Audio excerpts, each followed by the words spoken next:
വരാനിരിക്കുന്ന റംസാൻ വിഷു ആഘോഷങ്ങളെ വരവേൽക്കാൻ 10% മുതൽ 40% വരെ ആകർഷകമായ ഓഫറുകളുമായി നിറം ഫാബ് ഒരുങ്ങിക്കഴിഞ്ഞു. റെഡിമെയ്ഡ് വസ്ത്രങ്ങളുടെ അതിവിപുലമായ collection, gents, ladies and kids വെയറുകളുടെ അതിവിപുലമായ ശേഖരം, വിശാലമായ കാർ പാർക്കിംഗ് സൗകര്യം. ഈ ആഘോഷകാലത്ത് നിങ്ങളുടെ ഷോപ്പിംഗ് കൂടുതൽ സന്തോഷകരമാക്കാൻ ഇന്ന് തന്നെ എത്തിച്ചേരൂ.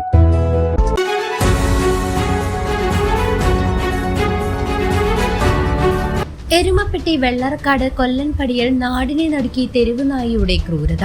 വീടിനുള്ളിൽ അതിക്രമിച്ചു കയറിയ നായ കിടപ്പുരോഗിയായ വയോധികയെ കടിച്ചുകൊന്നു. മാർച്ച് 12 വ്യാഴാഴ്ച വൈകിട്ട് 6 മണിയോടെയാണ് ദാരുണമായ സംഭവമുണ്ടായത്. വെള്ളറക്കാട് കിഴക്കേപ്പുരയ്ക്കൽ 84 വയസ്സുള്ള കാർത്തിയായനിയാണ് മരിച്ചത്. ആക്രമണം തടയാൻ ശ്രമിച്ച മകൻ 60 വയസ്സുള്ള ദേവദാസനും ഗുരുതരമായി പരിക്കേറ്റു. മുഖവും ശരീരമാസകലവും നായ കടിച്ചുകീറി വികൃതമാക്കിയ നിലയിലായിരുന്നു. വൈകിട്ട് 6:30 മറ്റൊരു മകൻ മണി ഭക്ഷണം നൽകാൻ എത്തിയപ്പോഴാണ് രക്തത്തിൽ കുളിച്ചു കിടക്കുന്ന അമ്മയെയും സഹോദരനെയും കണ്ടത്. ഉടൻ തന്നെ മെഡിക്കൽ കോളേജ് ആശുപത്രിയിൽ എത്തിച്ചുവെങ്കിലും കാർത്തിയായനിയുടെ ജീവൻ രക്ഷിക്കാനായില്ല. തുടർന്ന് നടന്ന മണിക്കൂറുകൾ നീണ്ട പരിശ്രമത്തിനൊടുവിൽ ഇന്ന് പുലർച്ചെ 1 മണിയോടെ കൊലയാളി നായയെ പിടികൂടി.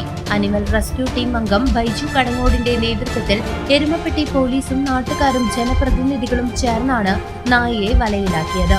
നായ പിടിയിലായതോടെ പ്രദേശവാസികൾ വലിയ ആശ്വാസത്തിലാണ്. News desk CCV.